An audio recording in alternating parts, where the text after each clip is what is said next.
Alright guys, we got good old Sammy B, Sam Bogner here again. He just recently got top 4 at Pennsylvania Oakmont Regionals. I'm going to let him take it away from here.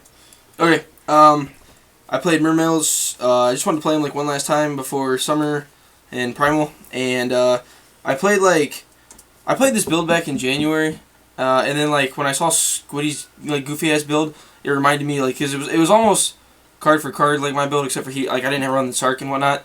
So I was like, well, I want to play that build again because I played Dragon Ice before, and I realize now that the format's getting back into like dragons and whatnot, and Dragon Ice is broken in a format like that because most decks will just run through your traps and OTK you anyway. But with Dragon Ice, you can kill the Draco Sax on summon, you can kill the Big Eyes on summon. I don't have to worry about them MSTing my trap and then going off on me. They have almost no way to stop it, especially game 1.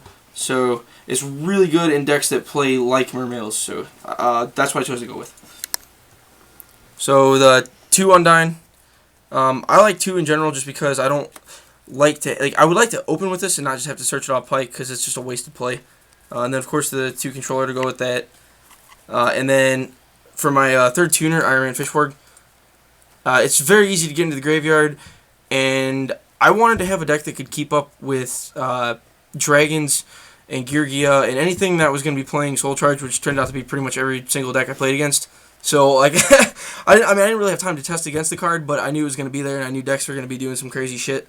I just wanted to always have a play to come back, especially against Dragons, because from the previous formats, the thing with Dragons was they always just outpaced you, and you couldn't really keep up with their boss monsters. So I want to have as much recurring monsters as I possibly could. The 3 land, the 1 gun that was fucking useless as shit. 3 Pike, and then I actually decided to run Turge. The reason being, I had ran this in my version of this build back in January, and I just found it to be almost essential because a lot of the time you do waste one of the Pikes, grabbing like your Undyne or whatever, and I wanted to be able to actually have a Pike set up for a rank 4 play if I needed to make it. I found it was actually a lot harder to make a rank 4 consistently without the Turge in the deck, and I wanted to be able to have the Honor Arc for awkward matchups. So I ran that. 3 Teus, because it's Teus and the card's broken. 2 Megalo. You run the salvages in here, and this is more monster heavy. There's a lot more little monsters, so the 2 Megalo is very essential, in my opinion. The title. And then I decided to run Moan Glacia over lead. Only because you're already running like cards that could potentially become clumpy. And I wanted to run Moan Glacia because if I have just an Undyne in my hand and then another set of like awkward cards, lead's completely stuck in my hand. Moan Glacia, I can just send to water with the Undyne and like make the Moan Glacia alive and just summon it straight from the hand, whereas lead sometimes just clogs and you have no choice but to get rid of it, and I don't like hands like that. I want to avoid just as many awkward hands as possible. As you can see, the 2 controllers already sometimes does lead to the awkward hands. It worked perfectly, honestly. I was really happy. I played this over lead, and that was one thing that I was kind of unsure about at first. But it turned out to be perfect. It won me a couple games. It never clogged or anything like that. It never got in my way. It never screwed me over, so I'd play it again, honestly. The 1 Dragoons, and then I knew Gear was going to be everywhere, obviously. So the 3 Marksmen, I would have ran 2, possibly, but with Gear I just always wanted to have this first turn. And then the 3 Infantry. Again, I had tested this at 2, and I actually liked it. It was more consistent at 2. But I didn't run MSTs in the main deck, which I'll get to.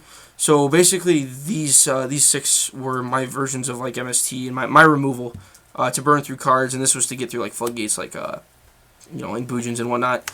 So to get past like Kaisers and such. It worked perfectly, absolutely perfectly. And then the last 3 here is the Dragon Ice, obviously to combo with all these and protect me.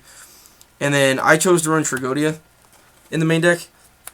The reason was, again, as I talked about the awkward hands before, this actually makes awkward hands good almost. Like if I open with a controller or I go Undyne first turn and I don't have any protection for the Undyne, a lot of times they crash into it and this thing comes out just massive. And I can either make them burn a lot of cards on it, or I can go into a really powerful synchro play like the next turn like a Black Rose, because I'll have the Dragoons in the graveyard already. This card straight up won me like 4 games by itself, just being in the deck. It worked absolutely perfect. It turned my few awkward hands I did have into really good hands. I absolutely love that I played this. Also, another thing was with dragons being relevant again, and even against like Geargia, you can break through them, but half the time they can still just crush you because breakthrough doesn't stop them from attacking, and that was something I was actually really worried about when I was testing, especially against like Heretics rulers and shit like that. Like yeah, you can break through them, but a lot of times they still just kill you, and I didn't want that to happen. I didn't want to lose to some fucking Saki OTK. Same thing as the mirror match. This absolutely shits on the mirror match, so I put it in there for all those reasons, and this card was absolutely fantastic. So that's it for the monster lineup.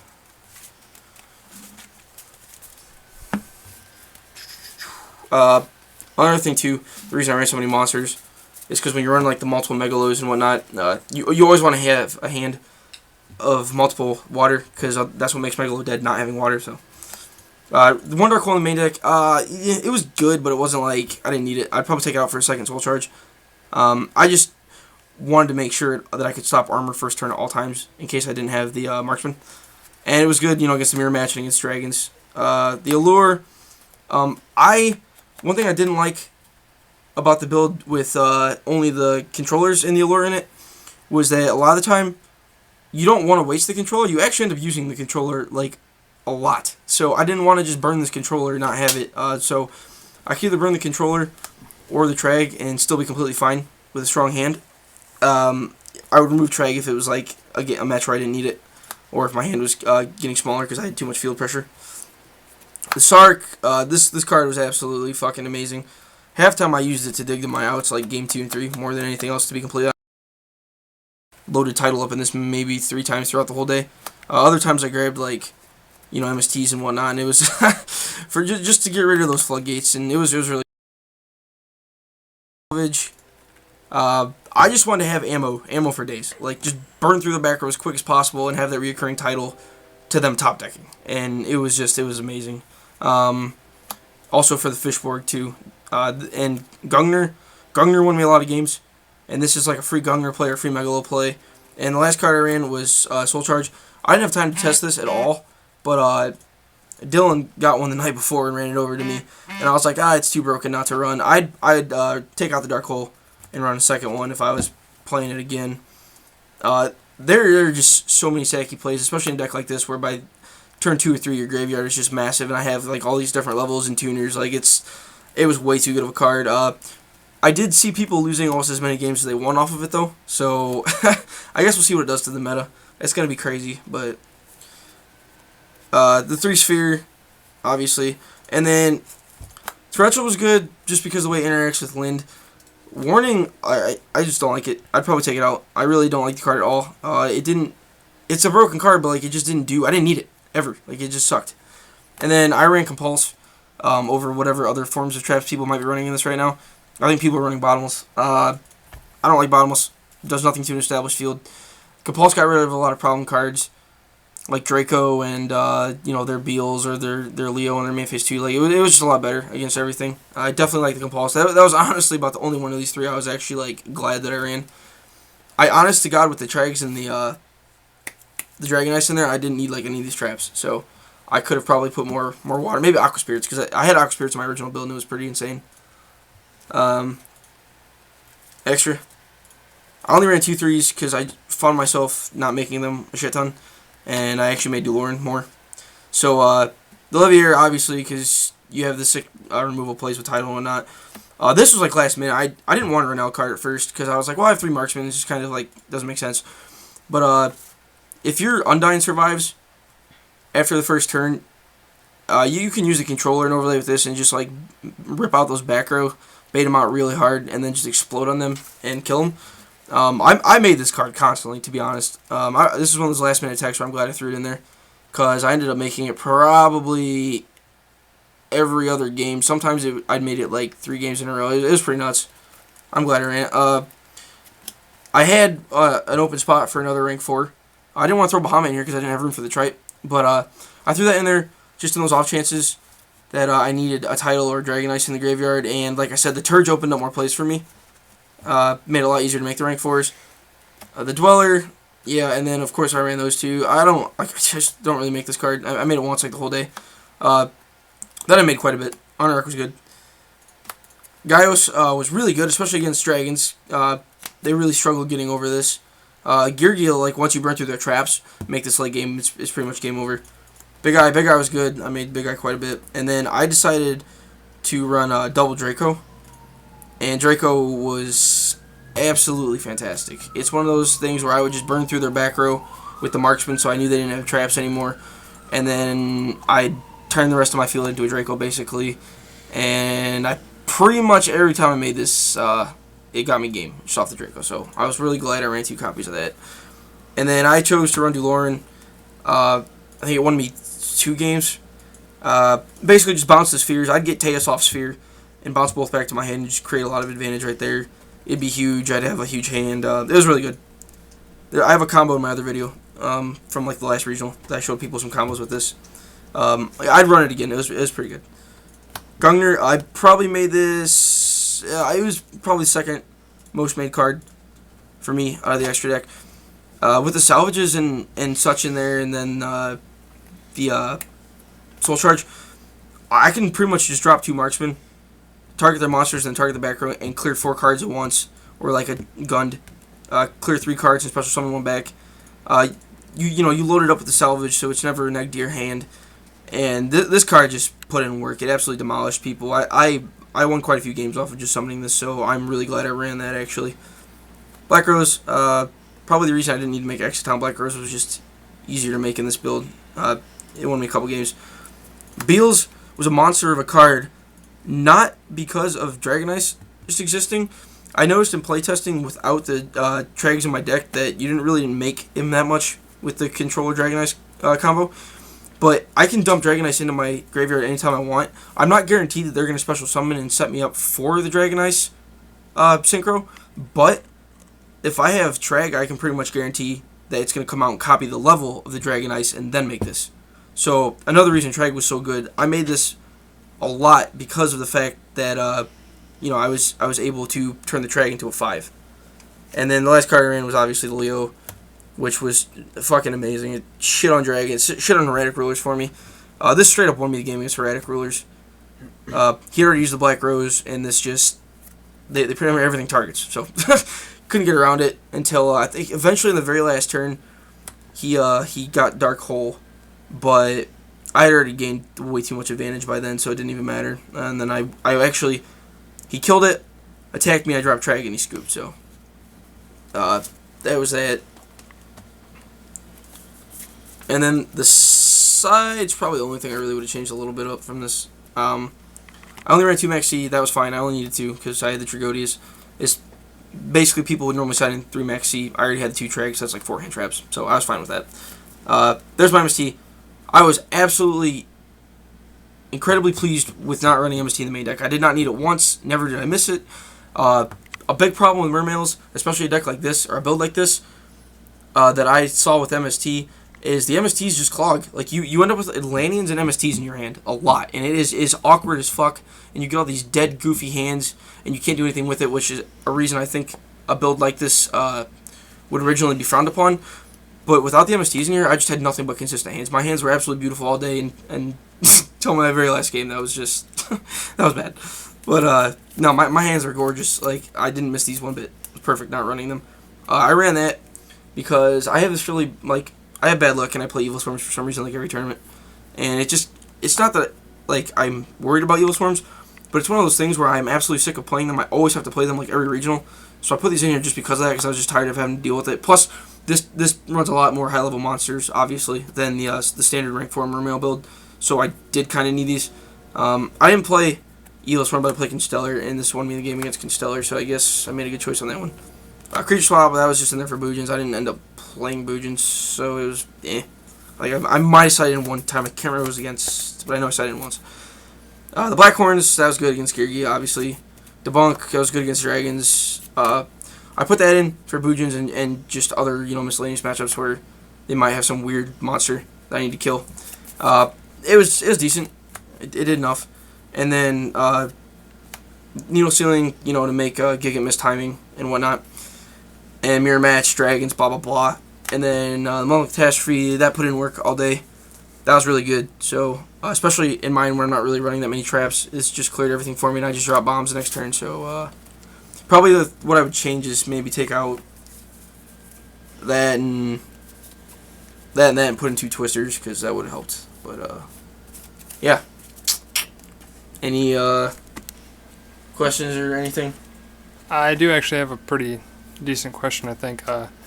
Mermails obviously have a pretty good matchup against Geargia, especially with the Atlanteans. Were you scared at all going into this against dragons? Were you prepared at all? Card choices, whatnot? When I was testing, I actually found the traditional, whatever, the rank 4 build, the Hoban build, to be not good against either deck, to be completely honest. Because, not overextend, but you can commit your pike play against Geargia and go to make like a direwolf or something to pop their armor. Or whatever you're going to do. But half the time they just end up chaining you.